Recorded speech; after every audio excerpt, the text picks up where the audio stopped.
Are you guys just numb to that at this point, or what's your reaction?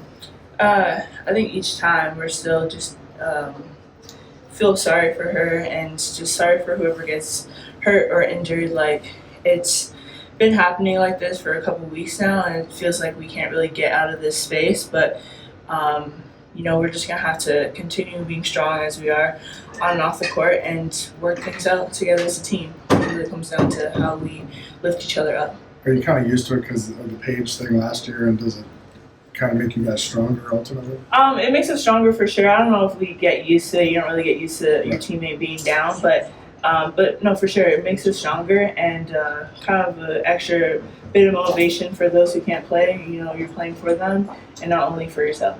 How tough is that when, it feels like you guys are finally starting to turn a corner and get healthy a little bit? It's only her second game back, and then, Easy gets hurt again. Yeah, it's tough. You feel like you're on a wave of just going up and incline, but then you get hit by something, you're just declining again. But we've been dealing with this for a couple weeks now, so it's just another thing that we need to do just to bounce back. How has she handled it? It's tough, but she got the support of us, all of us, for helping her along the way. So I think that she just appreciates us and being around us. Do you try to do things with her just to distract her, or do you just encourage her? I mean, how do you help somebody through something like this? Yeah, I think that you don't want to treat them as if it's such a like on the outside, but just the same love, support every day, checking in, and just making sure that they're okay. How's all of this just the past 2 years affected? Like, how's it changed how you handle your own adversity? Is this outside of basketball? It's a lot, we've been through a lot as a team, and it doesn't only happen in basketball, but in life as well. So I think just learning from this, just relying on one another to pick each other up is really the biggest thing that I've learned from this. With all the injuries that have been happening, have you felt like the extra pressure of having to come through every night, or is it the sort of thing where you've sort of stepped into your leadership already? A bit of both. Definitely, I had to step into a leadership role because there are only 7 of us. So for some of the freshmen that need to be playing and putting up more minutes than they would in their first year, it's a lot of pressure on them. So kind of me taking that load and helping them along the way, I think is beneficial for them. And also with us going through so much in the past 2 years, you're kind of like numb and used to this, but it doesn't mean that you should let up or any of that. You should still persevere and be the team that we know we can be. How are you managing this? You're playing so many more minutes now because of the lack of rotation. How are you managing your own rest and your own recovery outside of games and practices? It's a lot, but you just get through making sure that, recovery-wise, after games, after practices, taking care of my body and doing the things I need to do to prepare for games and practice. But yeah, it is very tiring on my body, but as any basketball player will tell you, it's a physical sport and you just get through it. Are you doing anything differently in that regard than last season? Not necessarily, just paying attention to my body, listening to it. But I think that the coaches and everybody here understand that, so just take the right precautions. Okay, it's 5 games in 11 days starting tomorrow. How do you deal with that physically? And you kind of like that because it means less practice. Less practice, but it's also good because by the time we hit March with the Big East tournament and also the March Madness tournament, it's going to be a lot and it's going to be demanding on our bodies. So I think right now is really if mentally we're going to overcome through the fatigue and stick to and uphold ourselves to the standard that we know we can play at. Do you think the team ultimately will be stronger when AZ and these guys come back, and whenever they come back, because some of the other players have gotten to play more and develop bigger roles? Oh, for sure. I think it's a learning process for everyone, and being kind of thrown into the fire like this is going to prepare them down the road. So when we have everyone back, everyone healthy, we're going to be dangerous. But until then, we got to hold our own. What have you done yourself? Fouls were obviously an issue for you in your first 2 years. Now you've been able to play most of the game without that. What have you done to cut down on your fouls? Just be mindful of them. I think it's the biggest thing. I know that Coach needs me out there for the game, so I watched a lot of film, looking at the scout, and just knowing when I could kind of play more aggressive against my opponent. But I've learned a lot from the first 2 years. I think with playing with the national team, I thought like you got to be, because I was always the youngest, I was like, okay, got to get in there, do anything to kind of grit it out, fight it out, but just playing more smarter. You had those steal and scores down at Seton Hall. Is that kind of you finding that level of aggressiveness you need to play at, but then also not getting that foul trouble, like that line? Yeah, for sure. I think that's more just me and my IQ, just playing the passing lanes. I think that game, especially, I knew for the first time we played them that I was able to do that, so I just kept doing what worked for me. You feel like your IQ development is just a matter of now you're a junior and you've just learned so much being here? Has there been anyone in particular that's helped you develop that over your time here? I think it's being here, just going through a lot, like the adversity that we go through. You learn a lot about not only your team, but how you can handle different situations. And I think that as you grow in that aspect, you're also growing your IQ as well as a basketball player. So as we get on to bigger games, different situations, more like hostile environments, you just learn bits and bits by each situation. So I just apply it to every game I can. Are you just in a great headspace right now where you know what you need to do every game, how hard you have to do it? Because you just seem like you're in a great rhythm. Yeah, I mean, I'm not perfect. I still make mistakes. I have a couple turnovers and stuff like that. But I think that I'm having a good flow and good rhythm right now, and especially when it's picking up in this time of the season where it's kind of crunch time. I'm just hoping to keep that momentum steady and stay solid.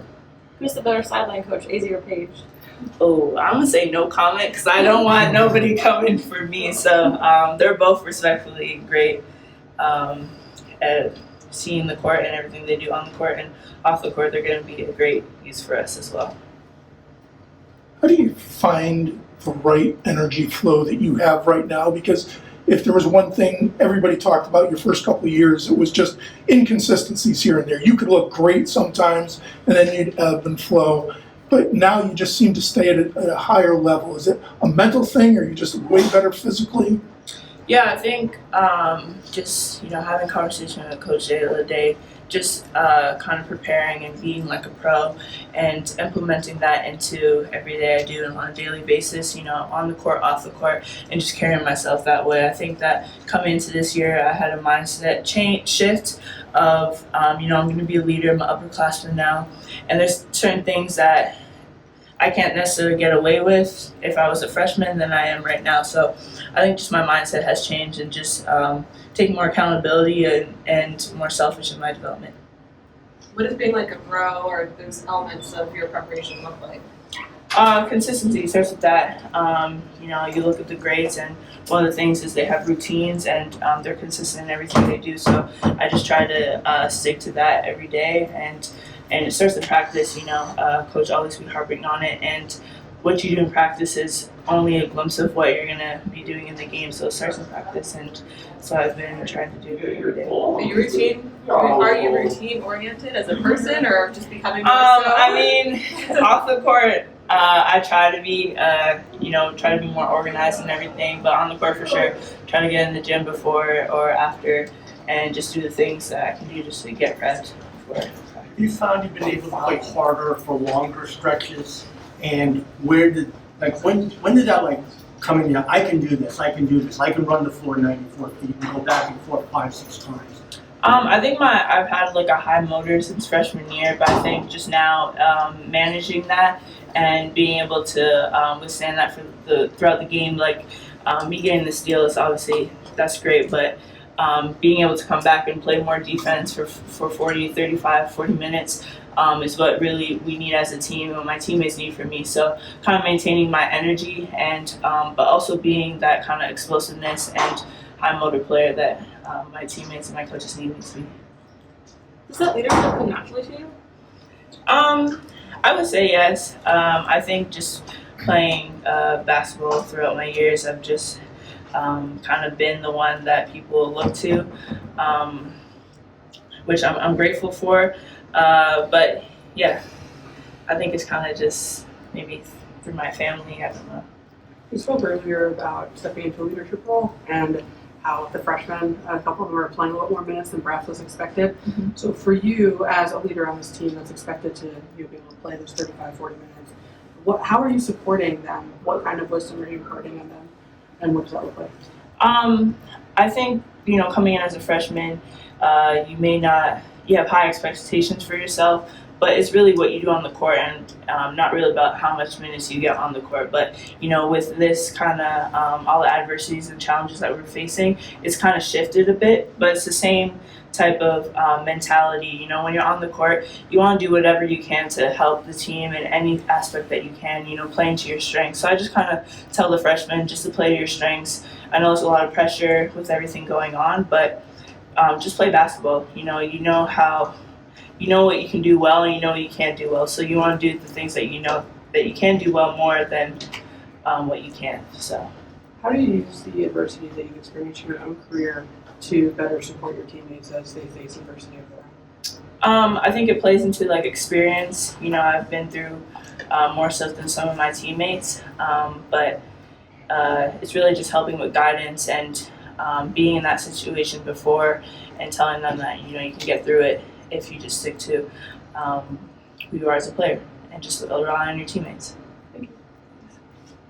Is there an element of just what you've been able to do for the season that you're most proud of? Definitely my consistency. I think that was one of the things that I wanted to do coming into the season. I did get a couple of double-doubles, but it's not even just about that. I think it's just playing to my own expectations. I feel like last year, I was okay, but I knew that I could be a better player than I showed last year. So just playing to those goals that I wrote for myself before the season and holding myself to them. I'm just proud that I've gotten this far and I'm still going through the ceiling. So you wrote them down actually, like did you Yeah. journal Yeah, and sort yeah, of thing? yeah. Do you usually do stuff like that before the season, or is that Yeah, this year? just goals, milestones. How's your nose doing? Do you think are you gonna still wear the mask the rest of the year? Yes, I will continue to wear the mask. You ever gonna take the mask off? We'll see about next year, but for the rest of the season, yeah. Is there an All-American note there written in a diary? Oh, for sure, Yeah. sure. Yeah, All-American, yeah. I want my name up on those banners up against the greats because that's just an amazing achievement. But, I'm really just focusing on winning the Big East and then the national championship. How long have you been doing that, like writing goals down before the season? Since I was younger, I think that it's something I got from my mom when she first coached me, just writing thoughts and ideas and aspirations, because if you believe it, then you have a purpose to try and make it come true. Is it something you update all the time or just look back on, or just right before the season then look at it afterwards and decide, how well you did towards accomplishing those goals? Yeah, I think coming into the new year, I reflected back on it and, seeing how far I came from in that mindset when I first wrote those down. But I don't really think about it too much. It's just more of a reminder and a motivator. Was there a sense of pride when you reflected on it and thought, what, I've accomplished this, and this? Oh, for sure, yeah. I think that I'm just proud of myself right now and I'm just playing solid and I think I'm just trying to maintain that for the rest of the season. At what point did you sit down and write these? Was this right after last season? Was it coming back to school? Right after the game, championship game.